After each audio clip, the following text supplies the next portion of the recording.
Olá, tudo bem? O meu nome é Camila Castelo, eu sou nutricionista e eu estou conduzindo esse curso chamado Despertar para uma Vida Mais Saudável, que faz parte da programação cultural do Centro Max Pfeffer. Esta é a segunda aula de uma série de 10 aulas em que nós aprendemos como ter uma alimentação saudável e como fazer mudanças duradouras no seu dia a dia.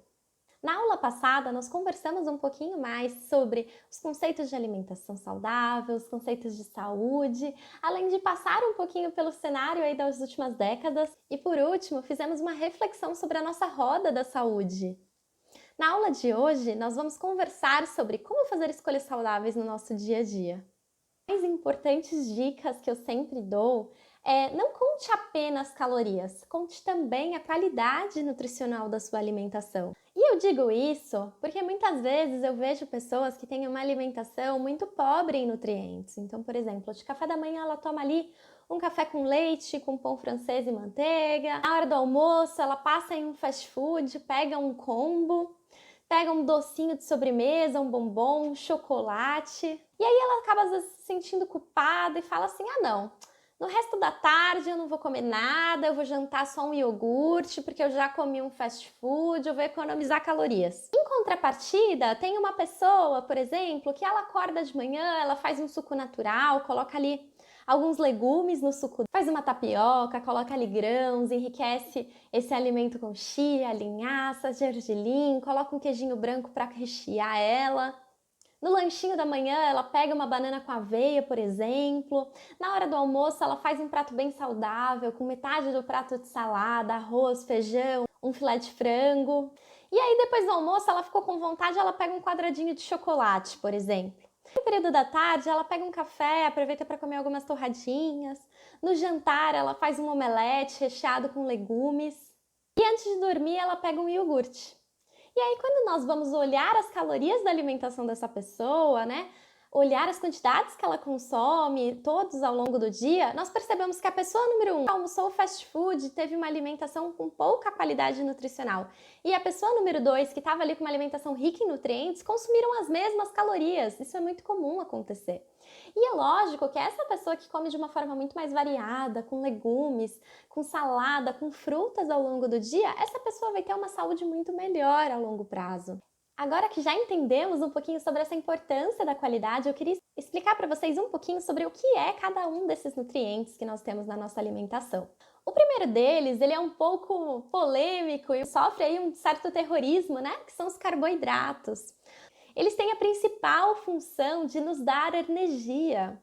Quem aí já tem uma amiga, um amigo, um parente que fez alguma dieta restritiva em carboidratos? É muito comum ver essas pessoas sofrendo com dor de cabeça, falta de concentração, falta de memória, alterações de humor, nervosismos.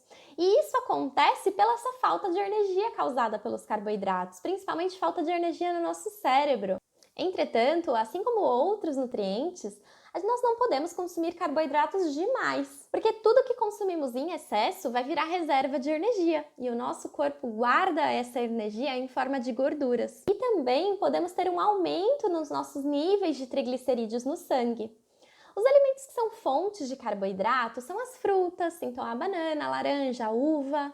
Também temos os cereais, que é o arroz, o milho, a aveia. Os tubérculos, que são as batatas, mandioquinha, mandioca, inhame. E por último, os açúcares e os doces. Esses carboidratos, eles são digeridos no nosso intestino e se transformam em açúcar no nosso sangue, a famosa glicemia. Quando nós consumimos carboidratos simples, carboidratos refinados, açúcares, essa glicemia ela aumenta muito rápido e o nosso corpo ele tem uma resposta que é dar um pico, que a gente chama de pico de insulina. A insulina é o hormônio que faz essa retirada da glicemia, né, do açúcar do sangue e coloca dentro das células. E fazer isso a longo prazo, fazer isso por anos, esse pico de glicemia e insulina no nosso corpo, pode levar a ter diabetes tipo 2 no futuro. Então, por isso a importância de consumir sempre alimentos integrais. Por exemplo, arroz integral, pão integral, granola, aveia. Esses alimentos, eles têm mais fibra. E essas fibras, né, elas fazem com que o carboidrato não seja digerido tão rapidamente no nosso intestino. O próximo nutriente que nós vamos conversar são as proteínas. Ovos, peixe, carne, frango, derivados do leite, o próprio leite são fontes de proteína animal. Já o feijão, grão de bico, lentilha, ervilha são fontes de proteína vegetal. As proteínas, elas têm uma função construtora no nosso corpo, elas são muito importantes para nós formarmos órgãos, formarmos células. Também elas têm uma função importante para a formação de alguns hormônios. Entretanto, se nós tivermos uma alimentação pobre em proteínas, nós podemos ter desnutrição, perda de massa muscular, desregulação nos nossos hormônios. E se nós consumirmos proteínas em excesso, a longo prazo, nós podemos ter sobrecargas nos rins, nos fígados. E para as proteínas, tem algumas diquinhas bem importantes. Quem aqui tem algum desconforto relacionado a gases quando come feijão, lentilha, soja? Esses desconfortos, eles acontecem por alguns fatores que nós chamamos de fatores antinutricionais que existem nesses alimentos. E nós podemos retirar esses fatores fazendo remolho desses grãos. Então, por exemplo, se eu vou fazer feijão amanhã, hoje à noite eu posso deixar o meu feijão de molho em água na geladeira e quando eu for fazer o feijão, eu descarto essa água, uso o feijão, coloco uma outra água na panela de pressão e cozinho. Dessa forma, esses grãos vão dar menos desconforto para o seu intestino. Uma dica também bem legal que eu gosto de dar é que eu aconselho evitar consumir derivados do leite, alimentos que tenham cálcio principalmente, no almoço e no jantar. Porque o cálcio, ele compete com outro mineral que tem nas carnes, que é o ferro. Juntos, eles vão impedir a absorção um do outro. Então eu aconselho que o leite e os derivados fiquem para os lanchinhos, enquanto nós deixamos as carnes nas refeições principais, como almoço e jantar.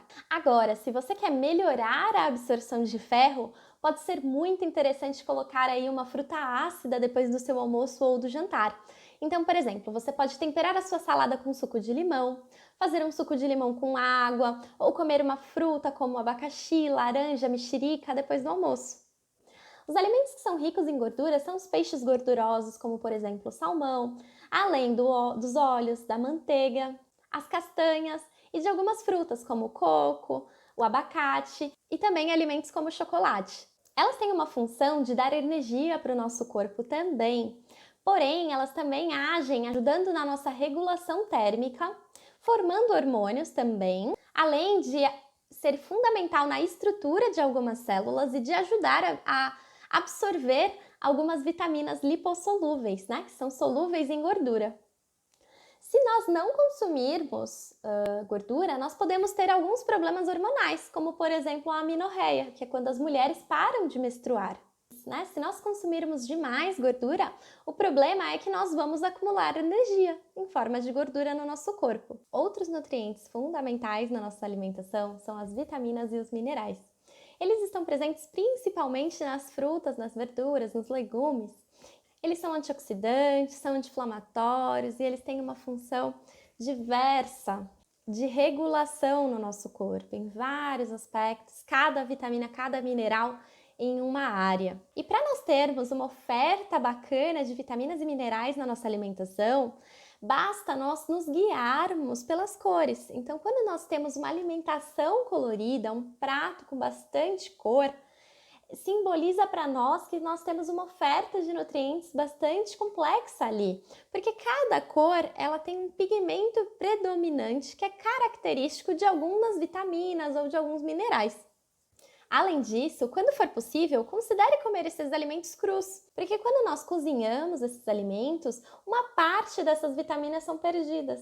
Então, quando for possível, consuma eles de forma natural. E a recomendação da Organização Mundial da Saúde é que nós devemos consumir pelo menos 5 porções de frutas e verduras ao longo do dia.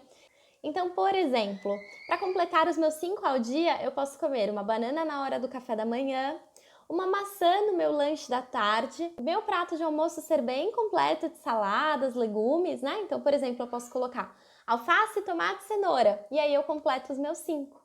E falando aqui de algumas combinações de alimentos. No geral, alimentos que têm muita gordura e muito açúcar junto, então, por exemplo, um sorvete, ele tem uma tendência a ser altamente calórico e ser muito viciante, ele é muito agradável ao nosso paladar, então é muito fácil consumir eles em excesso. Então, para esses alimentos, né, para a gente perceber que tem esses dois nutrientes juntos, a gente deve comer com atenção. Não significa que nós não podemos comer esses alimentos, mas eles não são alimentos para termos no nosso dia a dia em uma grande quantidade.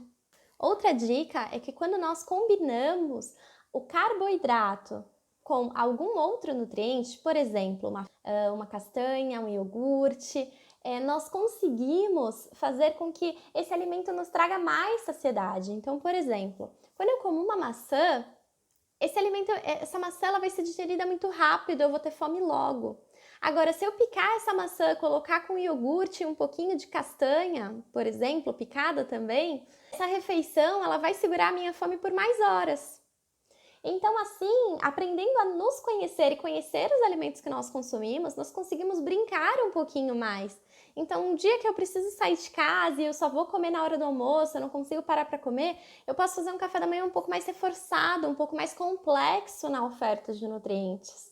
Agora, se eu estou com fome, mas daqui uma horinha eu vou almoçar, eu posso comer só uma fruta.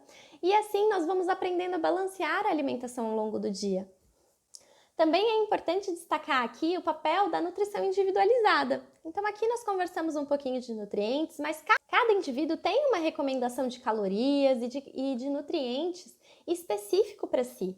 E isso nós só conseguimos fazer dentro de uma consulta individualizada com um profissional capacitado. Então, se você tem interesse por esse tipo de serviço, procure um nutricionista da sua região. E para completar a nossa aula, eu deixei aqui na descrição um link com uma atividade chamada autoavaliação da alimentação. Esse exercício ele é um questionário de frequência alimentar, então tem 17 alimentos ali e você vai me contar com qual frequência você costuma comer esses alimentos. Então, por exemplo, embutidos, você come uma vez por dia ou uma vez no mês, uma vez na semana, 2, 3 vezes na semana. E você pode ir marcando essas informações ou pintando as barras, como por exemplo aqui na foto. Então, faça essa autoavaliação, guarde ela com carinho, porque na próxima aula nós vamos debater sobre esses resultados e eu também vou te contar quais são os 10 passos para uma alimentação saudável. Te vejo lá, até!